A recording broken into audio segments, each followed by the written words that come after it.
네, 우리가 그동안 또 여러 가지 말씀들을 보았는데 오늘부터 갈라디아서 말씀을 함께 살펴보려고 합니다. 이 갈라디아서는 바울이 쓴 여러 서신 중에 가장 초기에 쓴 편지로 알려져 있습니다. 그리고 다른 어떤 말씀보다 이 복음의 핵심에 대해서 가장 잘 기록하고 있는 것이 갈라디아서라고 할 수가 있습니다. 갈라디아서는 이제 종교개혁 시대 이후부터 더 많이 로마서와 함께 복음에 대해서 많이 설계되었던 본문입니다. 그래서 갈라디아서는 종교개혁의 서신이라고도 할 정도로 이제 대표적으로 마틴 루터 종교개혁가가 항상 이제 아내를 사랑했겠죠. 근데 이 갈라디아서는 나의 아내와 같다. 나는 갈라디아서와 결혼했다라고 항상 말하면서 갈라디아서를 설교하고 또 그 안에 있는 복음을 정말 많이 선포했던 역사가 있습니다. 왜냐하면 당시에 로마 카톨릭이 인간의 행위를 강조하는 행위 구원을 주장을 했었는데 이 갈라디아서는 오직 예수 그리스도를 믿음으로 구원받는다는 이 복음의 핵심 진리가 가장 잘 나타나 있기 때문에 종교개혁 시대에 가장 많이 또 선포되었던 말씀이 이 갈라디아서라고 할 수가 있습니다. 우리가 이제 또 갈라디아서 복음을 보면 항상 또 이런 생각을 할 수가 있죠. 아니 목사님, 그동안 복음은 우리가 많이 들어왔는데 왜 또 복음을 우리가 또 들어야 하겠습니까? 이 복음은 불신자들이 예수 믿는 사람들이 처음에 이렇게 영접할 때 회심할 때 듣는 게 복음이 아닙니까? 라는 질문을 하실 수도 있습니다. 여러분 어떻게 생각하십니까? 복음은 우리가 처음에 예수님 믿을 때만 필요할까요? 아니면 계속 들어야 할까요? 만약에 어떤 분들이 왜 또 복음인가? 라는 생각을 하신다면 우리는 복음에 대해서 아직 잘 모른다고 할 수 있습니다. 복음은 여러분 불신자들이 예수님 믿을 때 처음 듣는 것뿐만이 아니라 여러 가지 우리가 인생을 어떻게 또 살아가야 하는지 그리고 어떻게 우리가 복음으로 변화되어 갈 것인지 또 하나님의 백성으로 어떻게 살아가야 하는지 이 복음에 다 담겨 있어요. 그래서 많은 목사님들이나 성도님들에게도 복음이 무엇입니까? 물어보면 지식적으로 예수님의 죽으심과 부활이요 등등의 말씀을 하시지만 복음이 당신에게 어떤 의미가 있습니까? 또는 복음이 당신을 어떻게 변화시켰습니까? 그리고 지금 복음이 오늘 당신에게 어떤 의미가 있습니까? 물어보면 막상 잘 대답을 못하는 경우가 많습니다. 그래서 우리 이 복음을 정말 날마다 사실은 다시 들을 필요가 있어요. 교회에 처음 나오는 사람뿐만 아니라 이미 예수님 믿는 분들도 저희 같은 목회자들도 복음을 잘 모르는 사람이 많아요. 그래서 우리는 복음을 다시 들어야 한다는 것이죠. 팀 켈러 목사님이 갈라디아서 이제 복음에 대한 책을 쓰셨는데요. 한번 이렇게 말씀을 하셨습니다. 복음은 우리의 삶을 송두리째 변화시키는 다이너마이트다. 참된 복음은 우리의 심령에 놀라운 폭발을 일으킨다. 복음은 기독교의 기초가 아니라 전부이다. 그래서 어떤 의미냐면요.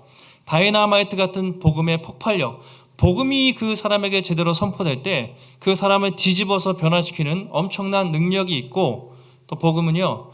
기초입니다. 물론 기초일 뿐만 아니라 전부라는 거예요. 예수를 처음 믿을 때 복음을 통해서 영접하지만 예수를 믿고 우리가 천국 가는 그 순간까지 우리는 끝까지 복음을 붙들고 가야 하는 그래서 복음은 기독교의 전부이다. 비신자 못지않게 그리스도인들에게도 복음은 반드시 필요하다라고 그렇게 말을 했습니다. 그래서 우리가 다시 한번 이 복음을 듣고자 하는데 이 갈라디아서의 가장 중요한 핵심 주제가 이 복음이라고 할 수가 있습니다. 그래서 우리가 갈라디아서를 잘 이해하시면 이 복음의 의미를 훨씬 더 풍성하게 깨닫고 또 우리의 삶이 복음으로 더 풍성해질 수가 있는 것이죠. 앞으로 우리가 갈라디아서를 또 함께 읽고 묵상하는 가운데 여러분 안에 이 복음의 능력이 정말 다시 한번 다이너마이트처럼 터져서 복음의 풍성한 의미를 깨닫고 또 우리가 복음에 합당한 삶을 더 살아갈 수 있게 되시기를 주님의 이름으로 축복합니다. 자, 갈라디아서는 이제 갈라디아 교회에 쓴 편지입니다. 자, 갈라디아 지역이 어디인지 잠깐 화면을 통해서 소개해드리면 자, 갈라디아는 맨 왼쪽에 안디옥 그 아래 이제 예루살렘이 있었겠죠. 이스라엘이 있고 그 가운데 현재는 터키 땅입니다. 혹시 터키에 여행해 보신 분들이 계신가요? 터키가 상당히 아름답다고 하는데 그 지역의 많은 교회들 중에 이고니온, 루스드라, 더베라고 빨간 표시가 되어 있는 지역들, 그리고 맨 왼쪽에는 현재 그리스입니다. 바울이 안디옥에서 1차 선교행을 출발해서 가장 먼저 이제 돌았던 지역들이 루스드라, 이고니온, 더베 이런 지역들인데 당시에 로마의 속주였습니다. 로마 도시였는데 이 지역들을 총칭해서 우리가 갈라디아 지역이라고 일반적으로 부릅니다. 그래서 바로 저 지역에 있는 교회들에게 바울이 편지를 썼다고 볼 수가 있습니다. 배경을 잠깐 말씀드리면 아까 사진에 보시는 것처럼 이방 지역이잖아요. 주로 이방인들이 그 지역에 살았는데 바울이 이방인들에게 복음을 전하면서 이신칭의, 다시 말하면 오직 예수 그리스도를 믿음으로 구원받는다는 그 복음을 막 열심히 전했습니다. 근데 점점 유대인들이 갈라디아 지역으로 많이 들어왔어요. 근데 유대인들이 뭐라고 얘기했냐면 아니다. 예수 그리스도를 믿음으로만 구원받지 않는다. 믿음으로 부족하다. 할례를 받아야 된다. 우리처럼 당신들도 구약의 할례를 받아야 되고 율법을 지켜야 된다라는 그런 율법적인 생각을 계속 심어놓기 시작한 것이죠. 또 한 가지, 바울은 진짜 사도가 아니야. 베드로, 야고보, 요한 12제자 있죠. 11제자는 예수님과 같이 다녔지만 바울은 예수님의 제자가 아니다. 사도가 아니다 라고 하면서 이 바울의 사도권을 많이 흔들어대기 시작했습니다. 근데 갈라디아 성도들이 거기만이 넘어가 버린 거예요. 율법으로 넘어갑니다. 다시 막 할례를 받고 뭔가 행위로 구원받는다는 생각이 교회에 퍼지고 바울은 가짜 사도다 이런 인식들이 교회 안에 막 퍼지게 된 것이죠. 그래서 바울이 그 소식을 듣고 급하게 이 편지를 썼습니다. 아니다. 사람이 의롭게 되는 것은 인간의 행위라든가 어떤 율법을 지켜서 되는 것이 아니라 오직 예수 그리스도를 믿음으로 구원받는 것이다. 그 복음을 다시 알려주는 것이죠. 그리고 나는 하나님께 위임받은 참된 사도다라는 것을 자기의 사도권을 이렇게 옹호하기 위해서, 변호하기 위해서 이 갈라디아서를 썼습니다. 자, 처음에 1절 보시면 이렇게 자신을 소개하고 있습니다. 사람에게서 난 것도 아니요, 사람으로 말미암은 것도 아니요. 이렇게 하면서 계속 사람에게 이 표현이 왜 나오겠습니까? 나 사도 바울은 갈라디아 교회에 편지를 씁니다 라고 해도 되는데 수식어가 길어요. 일단 말이 길어지면 뭔가 좀 문제가 있는 거예요. 왜 이렇게 썼겠습니까? 방금 말씀드린 것처럼 바울은 진짜 사도가 아니다. 공격을 받았기 때문에 나는 사람에게서 나는 것도 아니고 사람으로 말미암은 것도 아니고 오직 예수 그리스도, 그의 죽은 자 가운데 살리신 하나님 아버지로 말미암아 사도가 됐다. 다시 말하면 나는 내 스스로 사도가 된 것이 아니라 인간적인 권위로 사도가 된 게 아니라 하나님이 세우신 사도다. 하나님의 권위로 사도가 되었다라는 것을 1절 문장을 통해서 밝히고 있습니다.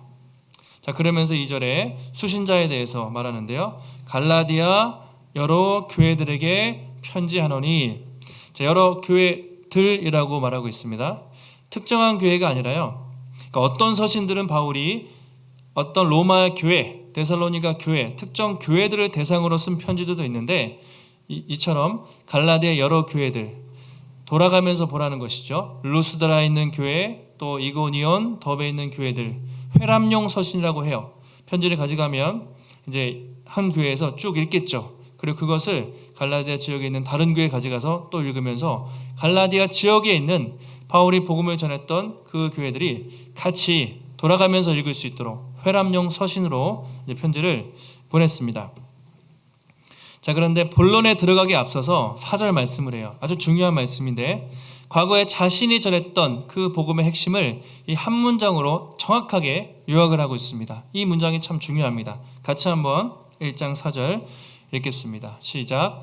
그리스도께서 하나님 곧 우리 아버지의 뜻을 따라 이 악한 세대에서 우리를 건지시려고 우리 죄를 대속하기 위하여 자기 몸을 주셨으니, 아주 중요한 문장입니다. 세 가지로 좀 정리해 볼 수 있어요.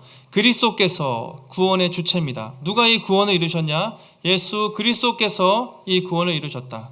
구원의 내용이 무엇입니까? 이 악한 세대에서 우리를 건지시는 것, 이게 구원의 내용입니다. 그리고 구원을 어떻게 이루기 위해서 실행하셨습니까? 자기 몸을 주심, 자기 몸을 주셨다. 이 세 가지로 이 복음의 내용을 우리가 정리해 볼 수 있습니다. 조금 더 간단히 자세히 소개를 드리면, 그리스도께서 어떻게 하셨습니까? 하나님 아버지의 뜻을 따라. 그래서 예수님은 자기가 억지로 정말 누가 시켜서 강요한 것이 아니라 하나님의 선하신 뜻을 따라 자기 스스로 예수님이 그 구원을 이루셨다. 이것이 그리스도께서라는 말이죠. 두 번째로, 이 악한 세대에서 우리를 건지시려고. 이게 구원의 목적입니다. 목적.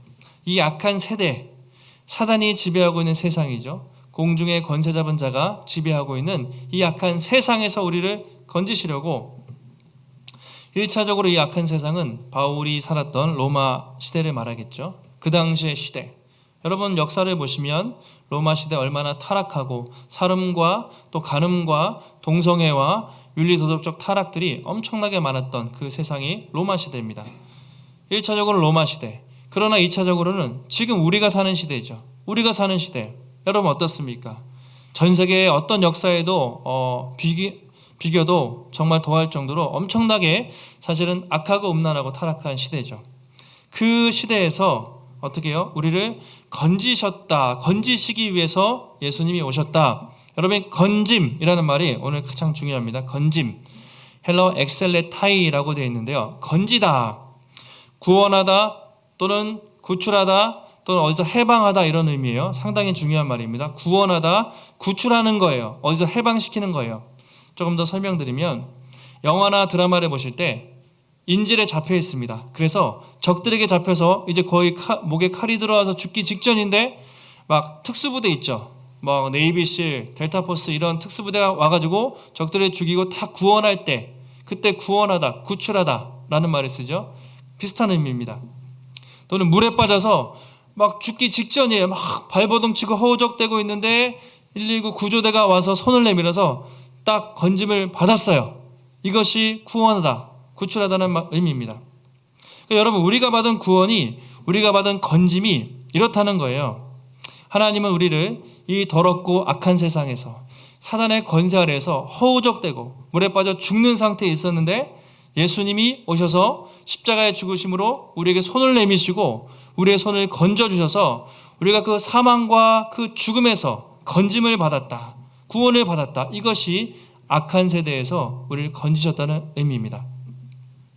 여러분 이 말씀을 우리가 보면 우리가 받은 구원이 얼마나 절박했는지, 우리는 물에 빠져 거의 죽기 직전이었어요. 또는 죽었던 사람들입니다. 여러분 물에 빠진 사람에게 여러분 가장 중요한 게 뭐죠? 거의 허우적대는 사람에게 가장 중요한 게 무엇이겠습니까? 그 사람에게 돈이 필요한가요? 물에 빠져서 죽기 직전인데 돈다발이 필요합니까? 그 사람에게 학벌이나 명예나 성공 이런 게 중요합니까? 다 필요 없습니다. 중요한 것은 당장 밧줄 또는 튜브 같은 거를 던져서 구출해내야 되죠. 생명을 살려야 되니까. 오늘날 사람들이 상황이 똑같아요. 지금도 세상 사람들은 악한 세상에서 자신들이 물에 빠져 죽어가고 있는데 돈다발을 붙잡고 명예를 붙잡고 학벌을 붙잡고 끊임없이 성공을 추구하면서 자기 영혼이 죽어가는 줄도 모르고 그렇게 쓸데없는 것에, 물론 우리가 그런 것들이 어느 정도 필요하지만 본질적인 게 아니에요. 생명이 필요하다니까요. 밧줄이 필요한데 바로 그 구원의 밧줄을 예수 그리스도가 보내셨다. 그것이 우리가 이 악한 세상에서 건짐을 받았다는 그런 의미가 되는 것이죠.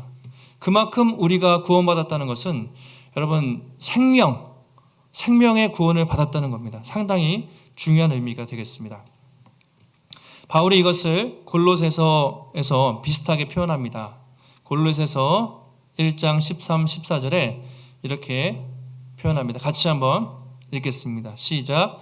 그가 우리를 흑암의 권세에서 건져내사 그의 사랑의 아들의 나라로 옮기셨으니 그 아들 안에서 우리가 성량 곧 죄사함을 얻었도다. 자, 그가 예수님이 우리 흑암의 권세, 사단의 권세 또는 악한 세상이겠죠. 그 악한 세상에서 건지셨어요. 방금 나왔던 표현처럼 건지셔서 어디로 옮기셨습니까? 사랑의 아들의 나라. 사랑의 아들의 나라 예수 그리스도 통치하는 하나님의 나라로 이미 옮기셨다라고 말하고 있습니다. 우리가 여러분 죄사함을 받았다, 구원받았다는 것은 단순히 우리가 그냥 조금 더 착하게 살고 그냥 교회에 출석하고 그냥 예수 믿고 복받는 이 정도가 아니라 흑암의 권세, 죽음, 사망 가운데 살다가 이제는 하나님의 자녀가 돼서 하나님 나라로 옮겨진 완전히 새로운 신분과 완전히 새로운 존재가 되었다. 이것이 우리가 구원받았다는 것을 성경이 말하고 있습니다. 여러분, 그만큼 우리가 받은 구원과 이 복음이 정말 엄청나게 크고 놀랍다는 것을 성경이 보여주고 있습니다. 자, 이게 이제 바울이 전했던 복음이에요. 근데 본론이 여기서 끝나죠. 그러면서 영광이 세세 무궁토록 있을지어다. 사실은 이 복음을 잘 듣는다면 그 누구도 하나님께 영광을 돌릴 수밖에 없죠. 항상 바울은 복음을 선포한 다음에 자기도 주체할 수가 없어서 영광이 하나님께만 있을지어다 항상 그렇게 고백을 합니다. 자, 여기까지 하면서 서론이 끝나요. 이제부터 본론이 시작됩니다.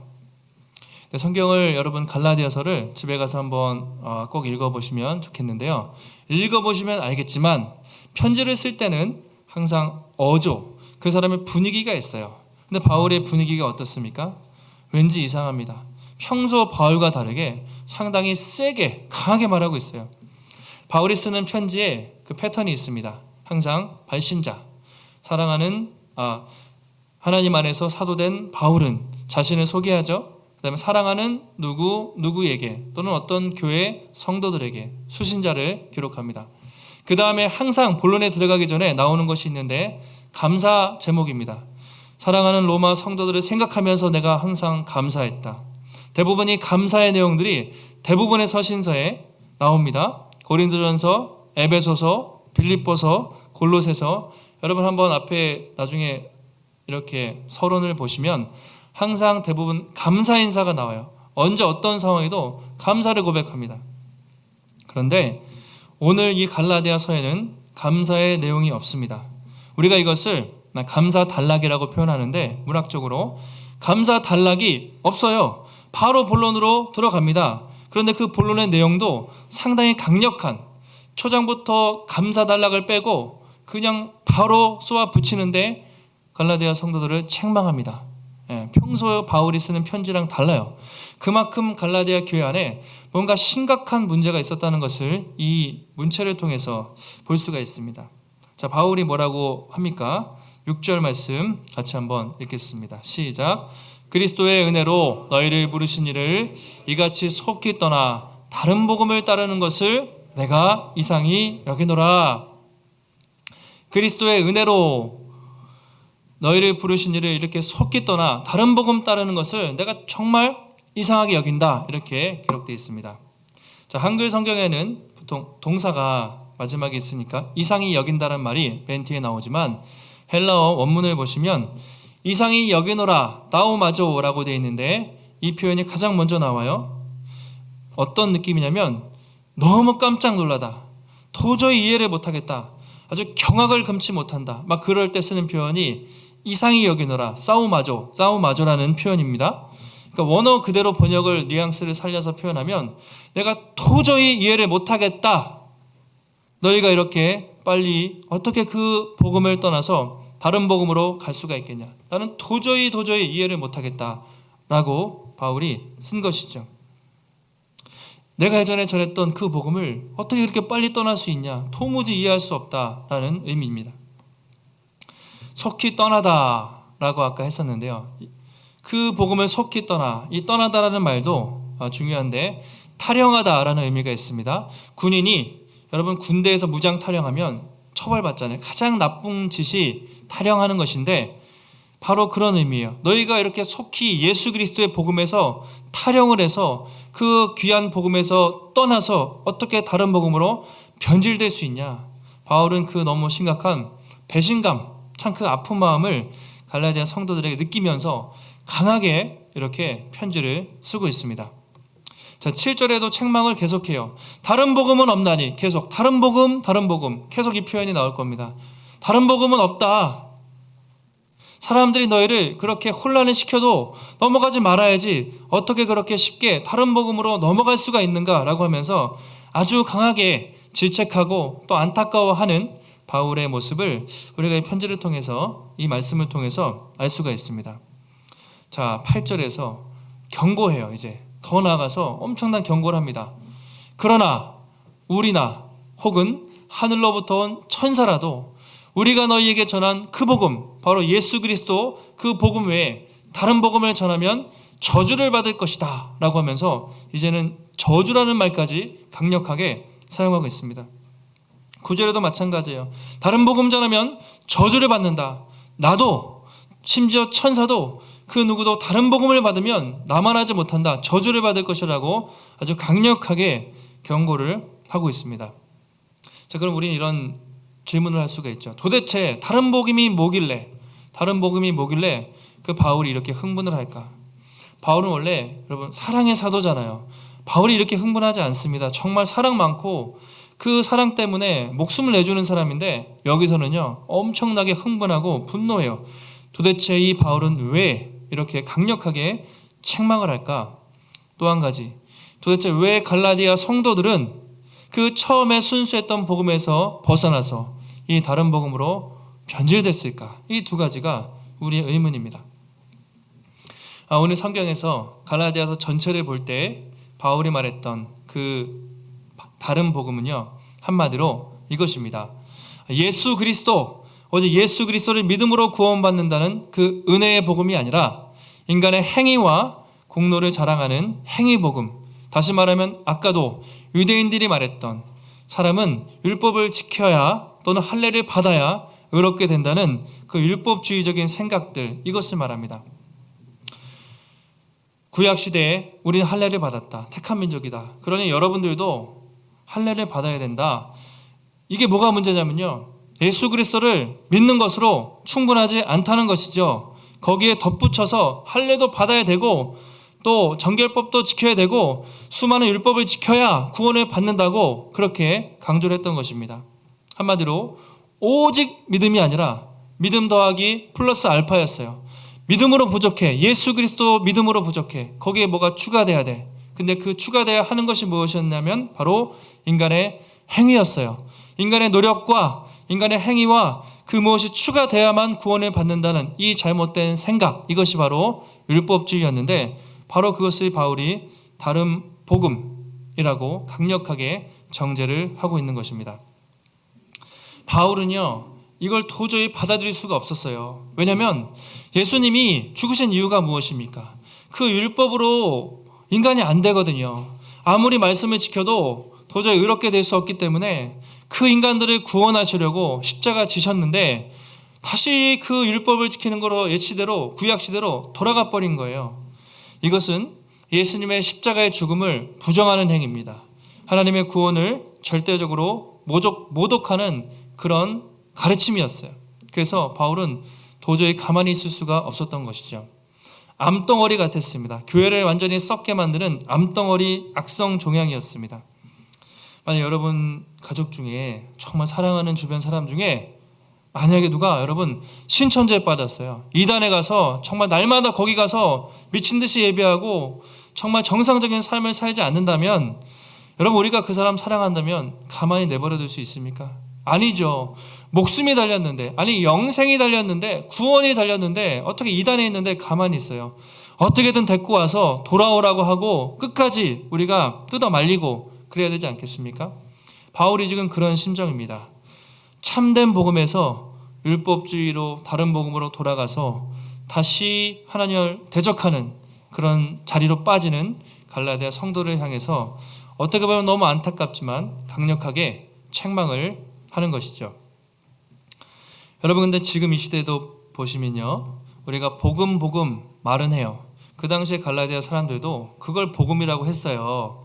근데 말이 복음이라고 중요한 게 아니라 내용이 중요하겠죠. 정말 아주 냉정하게 이 시대를 돌아보면, 그리고 한국 교회를 생각해 보면 정말 우리 안에도 또 교회 안에도 이런 거짓된 복음들이, 다른 복음들이 슬며시 많이 들어와 있다는 것을 우리가 알 수가 있습니다. 만약에 누군가가 구원을 받기 위해서 이렇게 열심히 하십시오. 만약에 어떤 목사님이 헌금을 많이 내거나 열심히 하면 여러분 복 받을 것입니다. 그것으로 구원 받을 것입니다. 이런 식으로 하면 그거는 거의 이단적인 가르침입니다. 우리가 열심히 예배드리고 열심히 기도하고 말씀 보고 또 봉사하고 물질로 섬기고 또 직분을 받는 건 다 중요하지만 여러분 결코 그런 것들이 구원의 조건이 될 수가 없다는 것이죠. 많은 목사님들이요 교회 성장 세미나 많이 다니거든요. 왜냐하면 교회를 부흥시켜야 되니까. 그런데 거기 가면 복음을 얘기하기보다 상당히 많이 방법론, 이렇게 하면 부흥한다더라, 성도들을 이렇게 인도하고 또 이렇게 행사를 기획하고 인간적인 여러 경영학과 철학과 상담과 인간적인 방법을 동원해서 하면 기업이 성장하는 것처럼 교회도 성장한다더라, 이런 가르침이 상당히 많이 있습니다. 그리고 목사님들이 많이 그런데 가 있는 경우가 많아요. 근데 여러분 정말 그것이 과연 정말 복음인가, 우리가 한번 잘 생각해 볼 필요가 있죠. 저도 정말 여러분들이 열심히 교회를 섬기고 또 직분 받고 정말 교회가 부흥하기를 누구보다 바라고 있어요.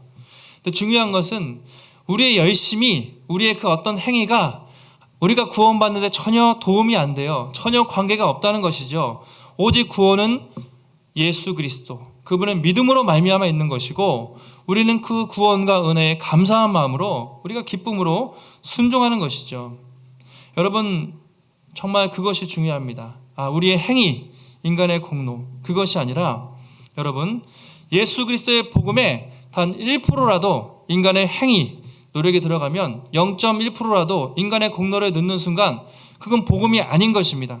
아무리 유명한 목사님이, 아무리 어떤 사람이 예수 그리스도의 십자가 외에 다른 것을 가르친다면 여러분 그거 들으시면 안 돼요. 현혹되시면 안 됩니다. 아니다, 나는 오직 예수 그리스도를 믿음으로 구원받고 100% 하나님의 은혜로 구원을 받았다. 그리고 나는 그 은혜에 대한 감사한 마음으로 열심히 사는 것이지 나의 노력과 나의 행위와 나의 어떤 것들이 절대로 구원의 조건이 될 수 없다고 우리가 인정하고 살아야 하는 것입니다. 바로 바울이 갈라디아서를 통해서 그것을 말하고 싶은 것이죠. 마지막 갈라디아서 2장 20절, 우리가 잘 암송하시는 말씀이기도 하신데 우리 같이 한번 읽고 마무리하겠습니다. 시작. 내가 그리스도와 함께 십자가에 못 박혔나니 그런즉 이제는 내가 사는 것이 아니요 오직 내 안에 그리스도께서 사시는 것이라.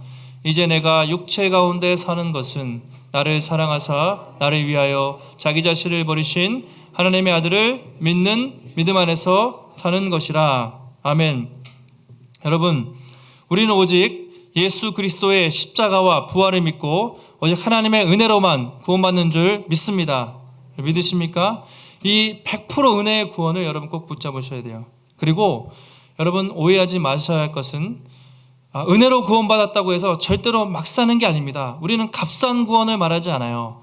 정말 엄청 우리가 값없이 구원을 받았지만 값비싼 구원을 받은 것이죠. 예수 그리스도의 생명, 엄청난 큰 대가를 치르고 우리가 구원을 받았기 때문에 여러분 구원받은 사람은요 절대로 막 살지 않습니다. 이제는 나를 사랑하사 나를 위해서 자기 몸을 버리셨던 하나님의 아들 예수 그리스도를 위해서 자신의 인생 전부를 드리는 것이죠. 율법으로 드리는 것이 아니라 기쁨으로 드립니다. 내가 생명을 얻었기 때문에 나의 남은 모든 것은 당신의 것입니다. 그리스도를 믿는 믿음으로 산다고 말하고 있습니다.